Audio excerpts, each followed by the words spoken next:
kasi tinutulungan niya ako na makatayo pa rin sa harapan ninyo. Pero sobrang nagpapasalamat ako sa Kanya, sa Diyos, kasi hindi niya ako binitawan. Sa kadami ko mga pagsubok sa buhay, alam niyo po, yung pinaka-extreme na pinagdaanan ko, pinagdaanan ng pamilya ni Fredo, yun namatay po yung aking anak. Parang sobra, ito na yata sabi ko yung pinakamabigat na pagsubok.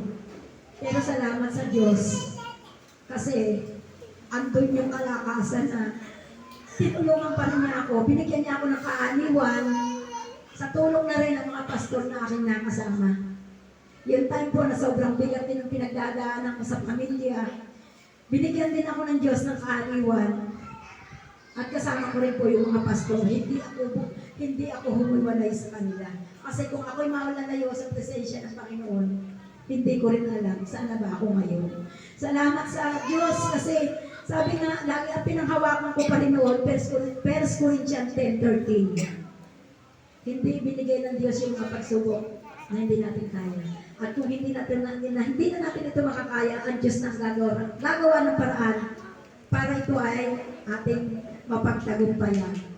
Kaya sabi ko, Lord, salamat sa mga verses na tinulong sa akin para ito ay aking maging tuntungan. Para tulungan ako na unti-unti maayos ko yung aking buhay. Iba-ibang mga pagsubok, pero grabe, parang Tagupit ko yung pinagdadaanan.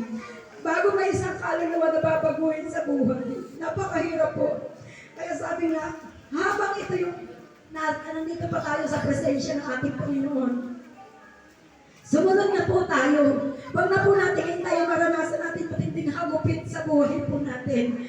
At kung ano man yung ating pinagdadaanan, walang ibang dapat nito isurrender yung buhay natin. Consequences ito ng ating anak. Dito po tayong iniginis ng Diyos sa lupa para kung kunin niya na tayo, sabi ko nga, well done, good and faithful servant. Hindi na po tayo dadaan pa sa kung saan ko, hindi diretso na po tayo sa presensya ng ating Panginoon. Kaya sabi nga po dito, God is our first priority. Ito po yung aking ginawang tuntungan na laging pangunahin ko pa sa buhay ko ay ang ating Panginoong Diyos.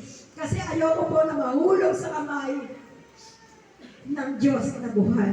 Ayoko po mapunta